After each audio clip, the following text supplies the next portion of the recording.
Hay gente que dice, a mí no me importa lo que pase cuando yo fallezca, eso no es problema mío. ¿Qué pasa con los hijos cuando no hay un testamento? Es muy común que la gente elabore fideicomisos en vida que son revocables. La persona se murió, no tenía ningún papel legal. ¿A quién no más afecta eso? Pero ¿y si no dejamos absolutamente nada de instrucciones? Entonces la corte no tiene ni siquiera una guía de qué persona pudiera hacerla.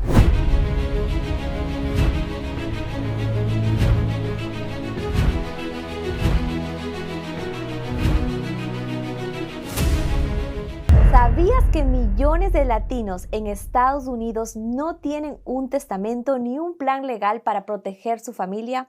Hoy entrevistamos a una abogada latina que se graduó con honores en 2 países y dirige su firma en Estados Unidos. Nos explica por qué todos deberíamos tener un testamento, los errores más comunes que comete nuestra gente y por qué no puedes confiar en todo lo que ves en TikTok Legal. Si tienes familia, propiedades o simplemente sueñas con dejar un legado, este episodio es para ti. Sin más, bienvenida Diana Coronel a Funes Fund Podcast con nuestra iniciativa Ella. Muchas gracias, Daniela, por la invitación. Un placer estar aquí.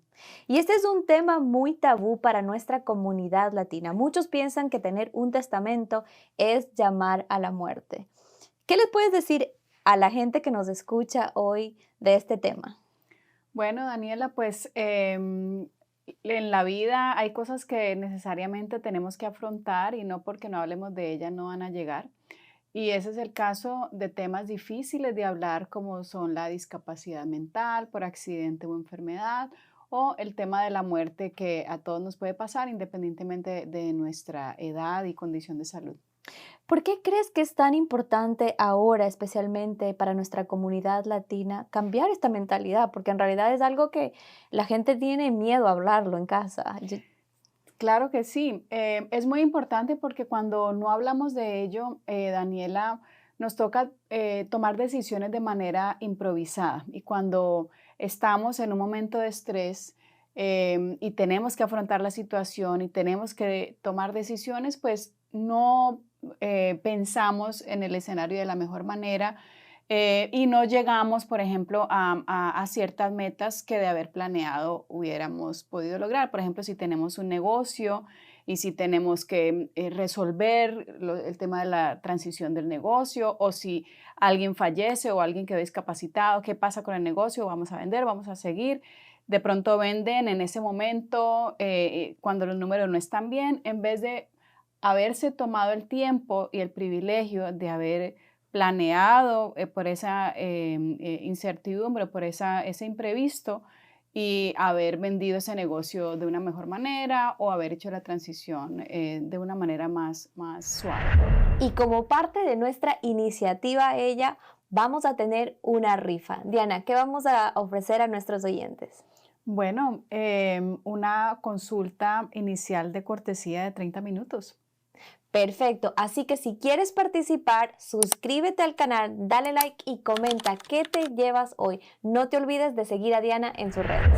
¿Cuál es la diferencia principal entre como se conoce en inglés, will o un testamento y lo que se conoce en español como un fideicomiso, que es el trust aquí en los Estados Unidos? Claro, la diferencia es principal, tienen varias diferencias, pero una de las principales es en qué momento ese documento empieza a surtir efecto.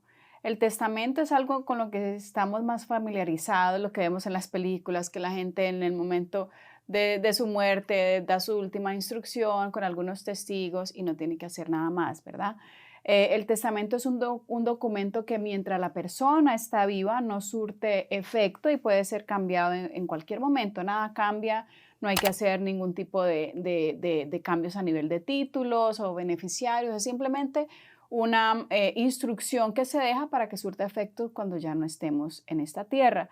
El fideicomiso o trust, por el contrario, es un documento que empieza a vivir a partir de su firma y que requiere una serie de pasos para fundar el trust, porque la idea de tener un trust es que al final de la vida todos los bienes que tengamos estén a nombre del trust, Ujú. pero eso requiere unos pasos, que es lo que la gente a veces omite. A diferencia del testamento, la tarea no termina cuando firmas, apenas empieza, porque entonces viene la parte de todo ese inventario de bienes, hay que pasarlo a nombre del trust, por supuesto estamos hablando de manera general, hay unas excepciones, pero es un trabajo que se tiene que hacer porque, como ya lo dije, el propósito es que al final de la vida no dejes nada a nombre individual y por lo tanto no haya necesidad de hacer un proceso de sucesión o probate, como se dice en inglés.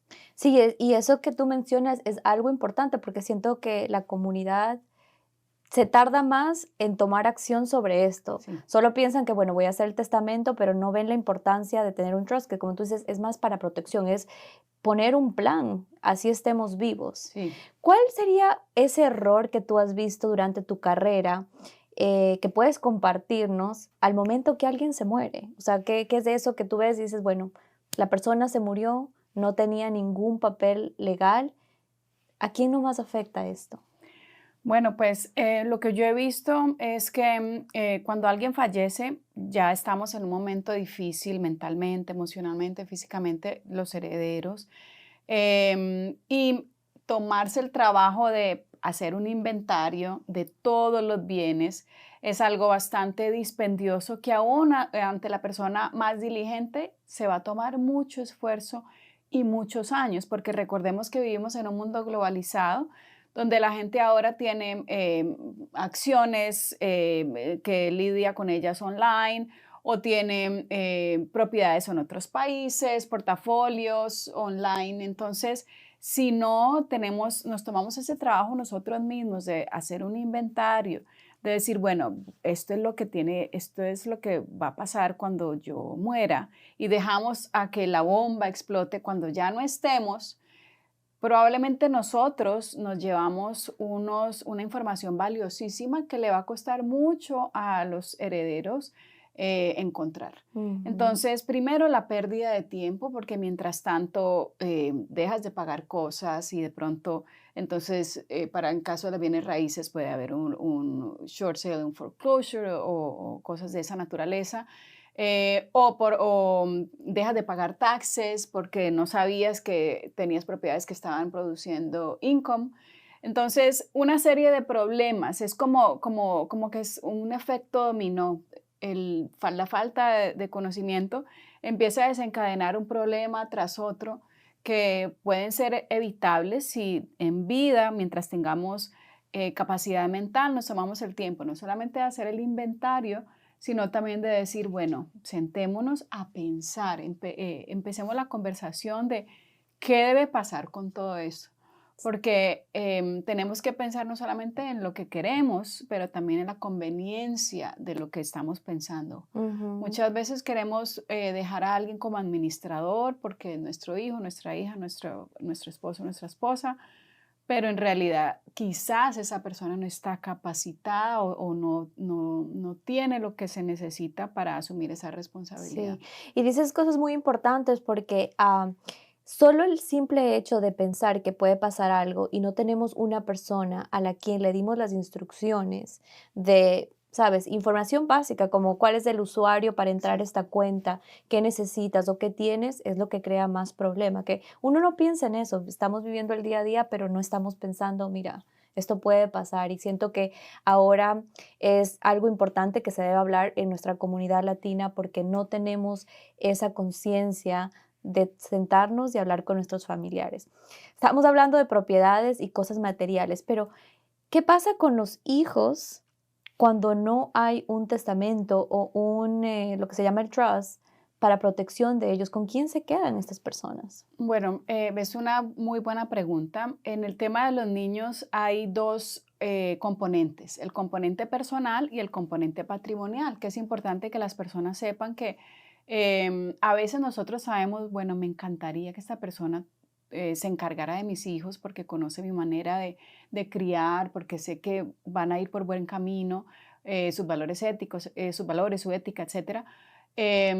pero no es buena administrando propiedades. Entonces es importante que hoy entendamos que cuando dejamos menores, la misma persona, no tiene que ser la misma persona la que se encargue de los hijos y del patrimonio, pueden ser personas diferentes, ¿verdad? Pero lo que sí es cierto es que mientras el menor sea un menor, no haya cumplido 18 años, alguien tiene que administrar esos bienes por él que se dejaron a su beneficio y también su misma persona para tomar decisiones de a qué escuela va, si se cambia de ciudad, etcétera, etcétera. Entonces, ¿qué es lo que se llama guardián? ¿Verdad? Hay ciertos guardianes naturales que son los padres biológicos, estamos hablando de reglas generales. Por supuesto que si esa persona no está en condiciones de cuidar al niño porque no es lo mejor para los intereses del menor por muchas razones, puede tener abuso de sustancia, por cuestiones de antecedentes, etcétera.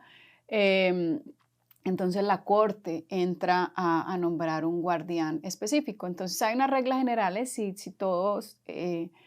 hay un padre sobreviviente, padre o madre sobreviviente, esa persona sería la encargada.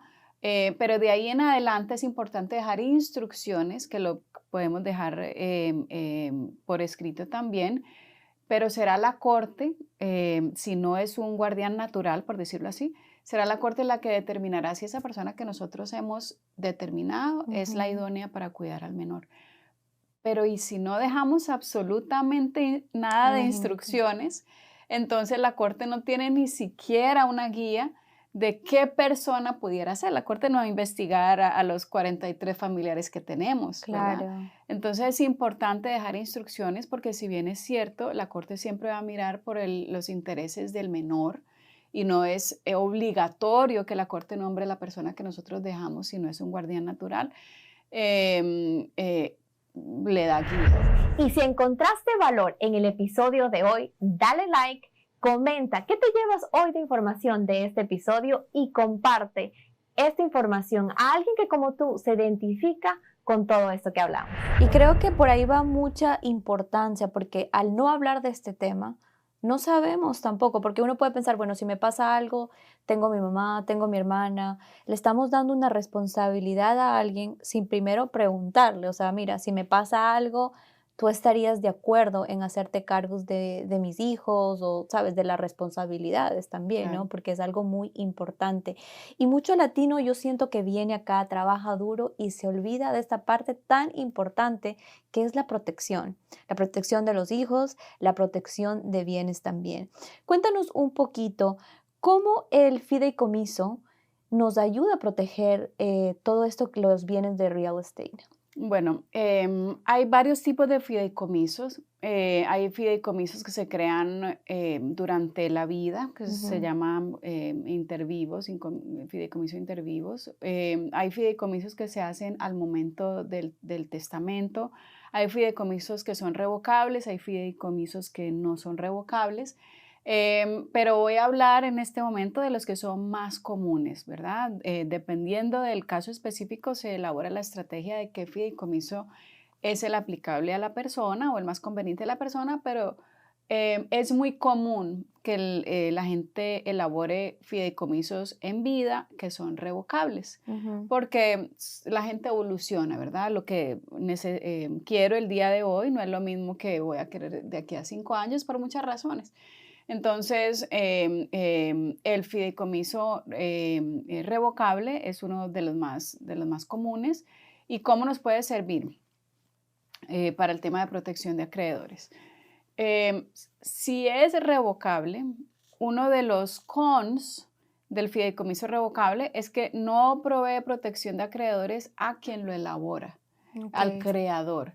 Es más que todo un instrumento de protección de acreedores para los beneficiarios, es decir, ese esposo o esa esposa o esos hijos que dejamos. O sea, en caso que llegue a pasar algo, ahí es cuando entra esto en protección. Correcto, correcto. Porque cuando es revocable, el fideicomiso sigue usando el mismo Social Security que tenemos. Porque como es súper flexible, que no tenemos restricciones en lo que podemos hacer con esa propiedad que pusimos en fideicomiso, pues así mismo se considera, bueno, no vas a tener protección de acreedores porque tienes 100% flexibilidad y poder de decisión. Pero cuando la persona que lo crea muere, el Ujú. fideicomiso se vuelve irrevocable, es elegible para su propio Social Security o EIN number, y es en ese momento cuando se vuelve un instrumento de protección de acreedores para sus beneficiarios, es decir, todos los acreedores de los beneficiarios, si se vuelve a casar el esposo o esposa, el nuevo esposo, si se divorcian, esa nueva persona no podría, no tendría ninguna claim ante contra esos bienes, y lo mismo para el tema de los demás beneficiarios. Ok, Cualquier tipo de acreedores no pudiera em, em, poner una demanda en contra de esos bienes porque es una persona diferente al beneficiario. protegida. Ok. Entonces, ¿hay algún fideicomiso que proteja de, por ejemplo, embargos o demandas como tal? Al creador como tal, sí, el fideicomiso irrevocable. El Ok. fideicomiso irrevocable, como su nombre lo indica, no es un fideicomiso que podemos cambiar. Hay situaciones específicas en que se puede cambiar, pero en general es más rígido en sus términos. Y como empieza a ser una persona jurídica diferente a nosotros y no podemos cambiar los términos, entonces una de las cosas es que nosotros mismos, los creadores, no podemos ser los trustees o administradores Ujú. porque no podemos, porque estamos recibiendo un beneficio de protección de acreedores y también tributario, Ok. porque todo aquel bien que pasemos a mano de un fideicomiso irrevocable sale de nuestra masa patrimonial. Ok. Por eso la protección de acreedores. Entonces, si yo paso este bien, esta propiedad a mi fideicomiso irrevocable, ya no pertenece a Diana, ya pertenece al propio fideicomiso, y asimismo, si me genera income, pues tengo que presentar su planilla, tax return, todo como si fuera su propia persona, porque lo es. Ah, mira, muy interesante porque muchas veces decimos, bueno, vamos a hacer un testamento o vamos a hacer un trust que se conoce el fideicomiso y eso pues nos va a proteger, pero hay que tener mucho cuidado cuál es en realidad el beneficio que estamos buscando para el documento que estamos creando. Otra cosita que me gustaría que tal vez nos hables hoy es, ¿hay alguna edad específica que uno debe tener ya que comenzar a pensar, ¿no? Bueno, quiero preparar un testamento o quiero hacer, la parte de fideicomiso. Em, yo diría, Daniela, más que una edad, es qué tanto control queremos tener de nuestros bienes una vez ya no estemos. Porque hay gente que dice, a mí no me importa lo que pase cuando yo fallezca, eso no es problema mío, ya la gente verá si hace o deshace con lo que yo deje. Hay otras personas que dicen, no, yo he trabajado duro por lo mío, me interesa que esto que este legado perdure para mis beneficiarios y que se use de manera sabia porque me costó trabajo lograr esto el nivel de control que queramos tener. Otra razón es si tenemos hijos menores y bueno, tenemos que dejar instrucciones porque o si no, alguien va a tomar esas decisiones por nosotros cuando no estemos. Y otra razón, cuando tenemos familias mezcladas, ¿verdad? Que nos casamos entramos en unión sentimental, unión civil o de cualquier otro tipo con alguien que ya tiene sus propias familia, Ujú. y es importante que sepamos hasta qué punto o que dejemos instrucciones de hasta qué punto vamos a dejar beneficio para la otra persona o los hijos de la otra persona. Y otra razón, cuando tengamos personas con necesidades especiales, o abuso de sustancias o casos específicos, casos bien particulares. Entonces, más que una edad, es analizar nuestras propias particularidades y entender que tenemos que empezar la conversación porque hay cosas tan sencillas, Daniela, como cuando estábamos con mi esposo hablando, bueno, ¿a quién vamos a dejar a los niños si algo nos pasa, verdad? Y teníamos nuestra lista de personas idóneas y vino un tema, es el tema de la religión. Las Ujú. personas que estábamos pensando eran excelentes en el manejo de las finanzas, excelentes en cómo criarían a nuestros hijos en muchas áreas, pero no compartían nuestras mismas cosmovisión o manera de profesar una fe. Entonces, yo tuve que llamar a la persona y decir, mira, yo sé que tú no crees lo que yo creo, pero si yo te dejo a mis hijos, tú los vas a llevar al colegio que yo quiera, los vas a llevar a la iglesia, y tuvimos esa conversación. Pero el tema es que es importante para cada persona y asimismo empezar a elaborar los documentos que protegen esos intereses que son importantes para Sí. nosotros. Y me encanta que dijiste eso porque mucha gente ve eso, están, bueno, ya tengo una edad, pongámoslo, 50, 60, 70 años, recién ahí voy a pensar. Y no es así, uno estando joven, son temas que se tiene que topar, hasta sea con los padres, ¿no? Porque a Claro. veces nuestros padres lamentablemente no tuvieron ese tipo de educación o guía y muchas veces cuando fallecen, recién ahí vamos viendo qué pasó. No había ningún documento legal, quién se va a hacer cargo de las propiedades o a qué hijo querían dejar ciertas cosas. Entonces son temas de que yo no, como tú dijiste, no necesariamente tenemos que pensar en una edad como tal, sino prepararnos desde jóvenes, porque no estamos libres a la muerte y eso es algo Así que es, tenemos que tenerlo claro. sí. Me gustó mucho que dijiste tener conciencia que cuando uno tiene hijos, tomar ese paso de responsabilidad a saber con quién se van a quedar esos hijos, si es que van a poder darle la educación, la parte de religión que mencionaste también, porque es importante, ¿no? Que sigan con tu legado. Sí, claro. Ahora que hay tantos padres y madres solteras, también Mm, tienen que pensar en eso, ¿verdad? Ustedes son los que representan los intereses de sus hijos menores y es importante, independientemente de la edad, de su posición económica, que dejemos instrucciones. sí. ¿Y cuál sería ese primer paso para la comunidad que nos escucha hoy, que alguien tiene que dar para comenzar con este documento o testamento, sea pues la parte del fideicomiso o del testamento? ¿Cuál es ese primer paso? Bueno, no hay una fórmula mágica, ¿verdad?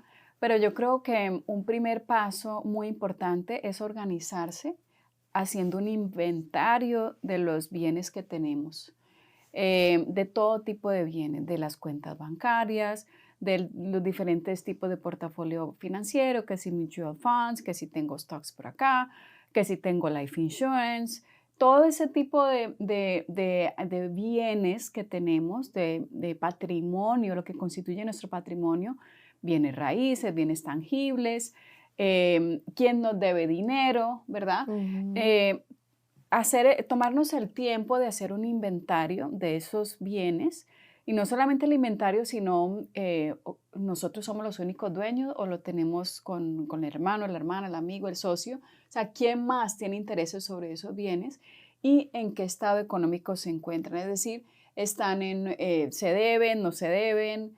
Hacer porque a veces nosotros queremos disponer de cosas que en realidad no podemos porque no somos los únicos dueños o porque se deben 100% y el banco no nos va a dejar hacer nada de lo que estamos ujú. pensando. Entonces, hacer como un reality check un poquito con el inventario y organizarnos y estamos haciendo un paso gigante porque le estamos de por sí dejando a la familia, ¿verdad? Y eso es algún documento que lo podemos estar actualizando. Le estamos dejando a la familia la carta de navegación y esa familia se puede ahorrar años si tenemos un documento al día que diga más o menos las cosas que tenemos. Y después de hacer ese inventario y decir, ok, ¿qué quiero que pase con todo esto que tengo? ¿Qué quiero que pase y qué me gustaría que pase? A nosotros como latinos siempre nos gusta beneficiar a los familiares, a la familia extendida, no solamente pensamos en nuestros padres, en nuestros hijos, también pensamos a veces en el tío, en la tía, en la prima, en cualquier persona, en nuestros abuelitos. Entonces, hacer, ok, ¿qué quiero que pase con todo eso? Y ojo, cuando las propiedades están en otros países, sobre todo los bienes raíces, también tenemos que comunicarnos con un asesor en esos países porque la regla general es que la ley de la tierra donde se ubica el bien es la que prevalece. Entonces, si dejamos una propiedad en Ecuador, en Colombia, y hacemos un fideicomiso o un testamento que no cumple con las restricciones que hay en esos países, pues simplemente se va a tener que modificar en su momento para que cumpla la ley de ese país en específico. Entonces, después de hacer el inventario, pensar qué queremos con cada bien y después de eso ir y consultar a un abogado de estate planning para hacer la estrategia y poner todo eso en palabras legales. Legales. No, me encanta, y porque como dijiste, ya simplemente haciendo ese checklist o la listita de las cosas que tenemos es un paso gigante, que no nos tomamos del tiempo, así que para la gente que todavía no tenga un documento así, hoy les invito que bloqueen su calendario y pongan, ¿sabes? Esa lista que es tan importante y con esa persona de confianza que por lo menos tiene que saber lo básico que tenemos en nuestra día, que día a día se nos puede pasar. Un dato muy importante y aquí en nuestra iniciativa Ella, que estamos para empoderar mujeres, me gustó mucho tu historia. Estaba viendo que acá en los Estados Unidos un 41% son abogadas mujeres, solo un 41%.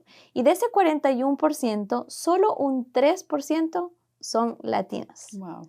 Así que mis felicitaciones porque eres un orgullo de mujer, un orgullo latino que Muchas gracias. tenemos que seguir aplaudiendo y apoyando.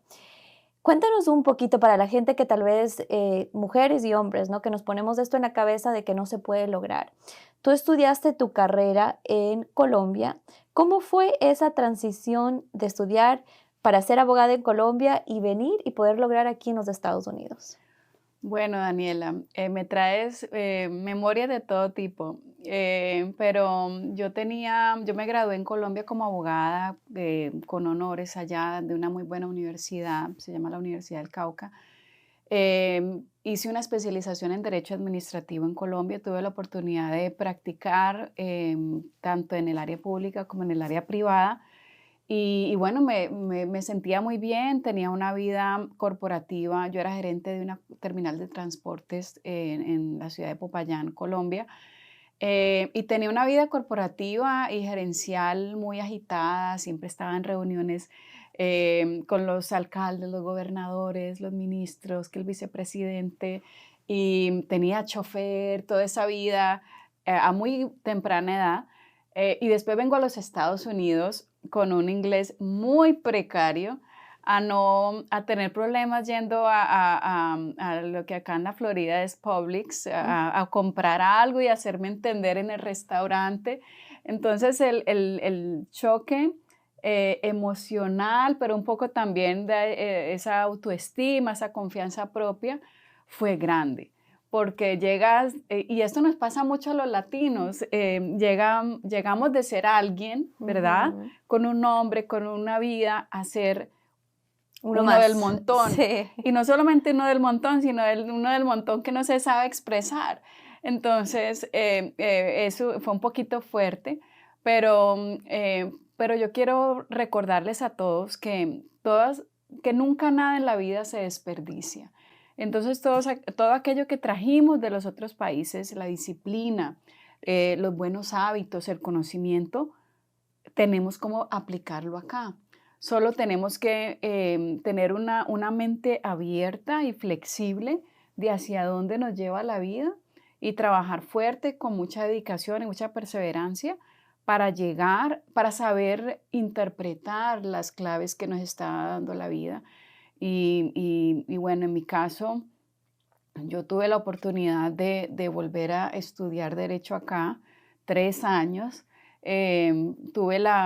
Fui lo suficientemente loca de volver a querer estudiar derecho 3 años. Por supuesto que antes aprendí inglés, tomé clases de inglés, me equivoqué mucho, fui a muchos, a mí me gusta la jardinería, entonces hice muchos cursos de jardinería. Yo era la única joven del grupo, todos eran viejitos, entonces era súper chévere porque podía practicar sin temor, ¿verdad? Ujú. Entonces tomé unas clases opcionales en UCF, pero era más que todo por perder el miedo de hablar. Ujú. Después de eso entré a estudiar leyes y los primeros 6 meses fueron muy difíciles.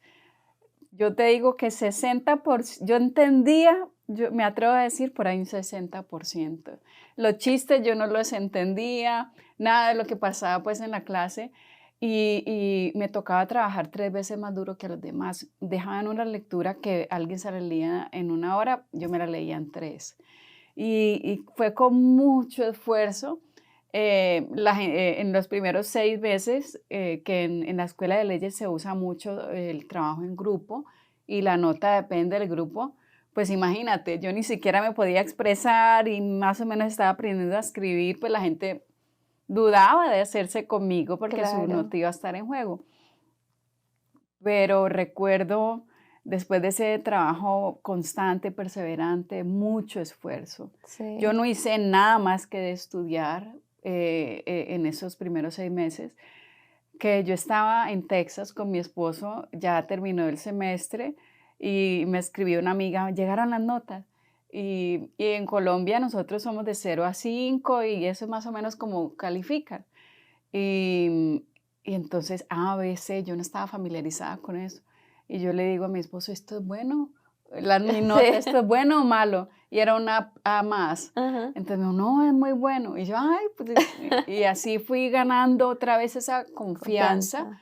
que desde el 2011 que llegué al 2013, que fue mi primer semestre, en diciembre terminó mi primer semestre, em, esa confianza todavía no estaba. Y te digo que se tomó años, a pesar de que me iba bien en la escuela de leyes, como quiera mi fluidez no estaba. Claro. Perdí, o no digo perdí, pero no tuve algunas pasantías o internships, creo yo, por esas limitaciones. Yo entendía el tema, yo lo podía escribir, pero hablarlo se me Sí. dificultaba. Y mucha gente que llega a este país en tus situaciones que venimos de otros países, ¿no? Y que estudiaron su carrera fuera, siento que muchas veces piensan que es muy difícil volver a comenzar. Y topaste un tema muy importante que es, ni siquiera tenías el inglés, que es como quien dice básico para comenzar acá, pero no te dejaste y seguiste hasta lograrlo. Cuando yo estaba leyendo, dicen que de todos los abogados que toman este examen, que es conocido acá como el bar, para los abogados, de un 35, de un 31 al 35% son gente que viene de otros países, o sea, que estudia la carrera fuera de los Estados Unidos. Entonces, Wow. en realidad son números que es un orgullo, que sabes que pudiste creer en ti, y este canal es para eso, para mostrar a la gente que está afuera, que tal vez a veces dice, no, no lo voy a lograr, no se puede. Sí, sí se puede, es cuestión de uno. Cuéntanos un poquito, ¿qué tan costoso puede ser esta preparación y tomar el examen para la gente que tal vez está en tus zapatos, que tú tuviste hace mucho tiempo y quiere hacerlo, quiere lograrlo? Bueno, yo digo que primero es un proyecto de varios años. Ujú, En mi caso, para poder entrar a la escuela de leyes, yo tuve que tomar un examen que se llama el LSAT. Pero antes de tomar el LSAT, tienes que validar, porque en el caso de leyes tienes que haber tenido un bachelor degree antes de poder entrar a estudiar leyes. ujú. Entonces, ellos me tomaron o acá el sistema me tomó lo que yo hice en Colombia como mi bachelor's degree, pero tuve que validar todo eso y con una tercera persona que acreditaba todo lo que los documentos que yo estaba sometiendo.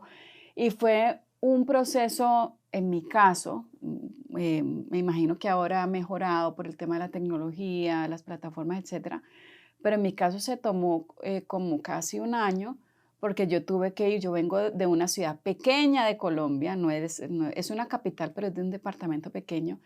Y yo les decía, miren, tienen que enviar una carta de recomendación y este es el link. No, nadie me respondía, nadie estaba familiarizado con ese proceso de acreditación. Me tocó viajar hasta allá, explicarles, mostrarles los documentos. Ujú, Después, algo que es común es las notas, hay que mandarlas en sobre sellado de esa institución a esa institución acreditadora con unos sellos, etcétera. Pues me tocó ayudarles a hacer esos procesos. Entonces, ¿qué te quiero decir con eso? Que sí es un proceso dispendioso, que toma tiempo, toma dinero, pero vale mucho la pena. Y lo más importante, creo yo, es no dejar pasar tanto tiempo, porque en este país podemos ser exitosos de muchas maneras. Pero si queremos ejercer nuestra profesión acá, tenemos que hacerlo lo más rápido posible para que no se nos quite ese impulso. Entonces, en mi caso se tomó más o menos un año, tuve que viajar una vez y hacer las traducciones, etcétera. Pero después de eso, pues ya fue tomar el LSAT. Yo tomé un curso de preparación del LSAT, que yo creo en los cursos de preparación mucho, y porque hacen la diferencia, hacen ese 10, 15, 20% que importa para una persona que está luchando contra el sistema, ¿verdad? O contra las adversidades. Tomé el LSAT, tuve un perfil suficiente o un score suficiente para lo que necesitaba, y ya entrar a la escuela de leyes fue aplicar a las universidades que quería, empezar y arriesgarse. Hay muchas personas que se arriesgan de diferentes maneras. Hay personas que se tiran de paracaídas, hay personas que les gustan los deportes extremos y hay otras personas que somos más silenciosas, donde nos arriesgamos con un 60% de inglés.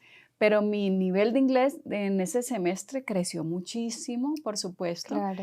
Y Porque ya pues casi que te obligas a tener que aprender tu carrera sí, en otro idioma, ¿no? sí, Y que mucha gente dice, eso es el reto creo que más difícil, que mucha gente mentalmente dice, no, imagínate, comenzar en otro idioma, desde ahí ya se cierran las puertas. Y me gustó lo que dijiste también de, sabes, tienes eso claro de poder seguir adelante y no esperar tanto tiempo. ¿Qué te llevó a ti a abrir tu propia firma? Porque ahora pues acá en los Estados Unidos tienes tu firma de abogados. sí. Bueno, esa es una historia muy bonita también. Yo he tenido el privilegio de trabajar para oficinas muy buenas, muy grandes, muy reconocidas, em, con las que tengo muy buenas relaciones. Pero llega un momento de la práctica en que quizás tú quieres darle tu propio ingrediente, un número uno, y número dos, todos siempre tenemos un llamado. Entonces, en mi caso, mi llamado siempre ha sido tratar de cerrar la brecha de representación legal en la comunidad latina, especialmente en la comunidad de negocios. ¿Por qué? Porque yo veo que en este país y particularmente en la Florida, más o menos dependiendo de la zona de la Florida, pero entre un 25 o 35%, sin contar el sur de la Florida, que los números son otros, pero hablando de la Florida Central, somos hispanos, somos negocios hispanos que contribuimos a la economía de este país, y que pudiéramos estar en mejores números económicos si nos organizáramos mejor. Si somos tan importantes en esta economía, sin organización, yo no me puedo imaginar qué seríamos los latinos si nos organizáramos en nuestros documentos, si no dejáramos las decisiones a la improvisación. Y entonces, eso en el tema legal y en el tema de la representación económica, política en nuestros condados, en nuestras ciudades. Entonces, cuando yo dije, bueno, yo quiero ser esa persona que se ocupe de los hispanos, que quiera mejorarlos, potencializarlos, y tenía muchas ideas. Dije, bueno, si permanezco en la firma, que era maravillosa, voy a tener ciertas restricciones.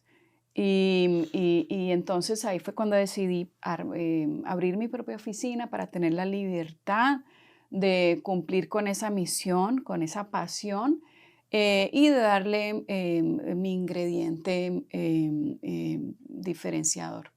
Qué bueno. Y no solo es que creaste tu firma, que estás poniendo tu esencia para poder representar a los latinos, también mucha gente no sabe que cuando uno trabaja para alguien más, la compañía o nombre está creciendo en la parte de marketing, pero como tal tu nombre no está ahí. Entonces, el hecho de que tú ahora tengas el nombre de tu firma, que sea algo latino también, que estás representando a nuestra comunidad. Y no solo eso, estás creando empleos también. Entonces, siento que es una ganancia por todos los lados donde le veas, porque tienes tu empresa y estás poniendo lo más importante, que es la pasión que tienes por ayudar.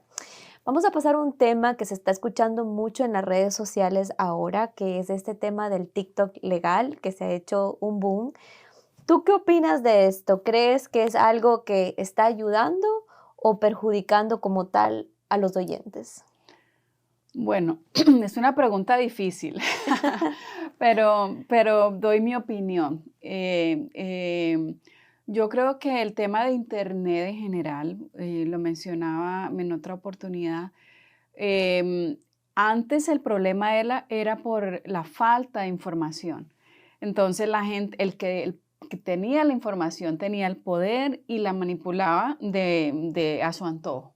Ahora el problema es que tenemos exceso de información y nuestro cerebro no está en la capacidad de discernir de todo eso, se empieza a confundir, qué es verdad, qué es no, qué es importante, qué no es importante. Entonces, el problema que yo creo es que cuando nosotros confiamos tanto en una fuente de Internet, el problema es que no sabemos primero si esa persona que está hablando es una persona idónea, que tiene la experiencia suficiente, que ha sido probada por el tiempo, que tiene su buena reputación, o que esa solución que me está brindando sea la que yo necesito. Ujú. Porque en los temas legales no hay una fórmula mágica para todo el mundo. Hay detalles que son pequeños y que pueden marcar la diferencia. Entonces, yo creo que mi opinión en específico es que si bien es cierto, es importante recibir información, siempre el conocimiento nunca sobra, es más importante darse cuenta que en la historia de la humanidad siempre vamos a necesitar asesores, expertos en lo que hacen, que se dedican a eso día a día, que mantienen validando, actualizando la información, filtrando la información y que independientemente de que existan o no estos recursos por Internet, vamos a necesitar esos asesores, vamos a necesitar que tener ese uno a uno, una conversación uno a uno, esos detalles específicos para que ese plan estratégico sea el que nosotros necesitamos y al que nosotros nos sirva. Sí, es muy importante porque, mira, con mi profesión también mucha gente que nos llama dice, no, es que mi vecino acaba de comprar usando este producto. Y algo que siempre mencionamos es que usted no sabe la situación financiera, cómo está el crédito, cómo está en ese momento para nosotros poder usar lo mismo. Y mencionaste lo mismo en la partecita legal. O sea, que la gente que escucha mucho todas las redes sociales, hay que tener cuidado porque no mucha gente tampoco es un profesional en lo que está diciendo. Así que está. Vamos a hacer unas preguntas rápidas, así que respuestas cortas para que la audiencia te conozca un poquito más.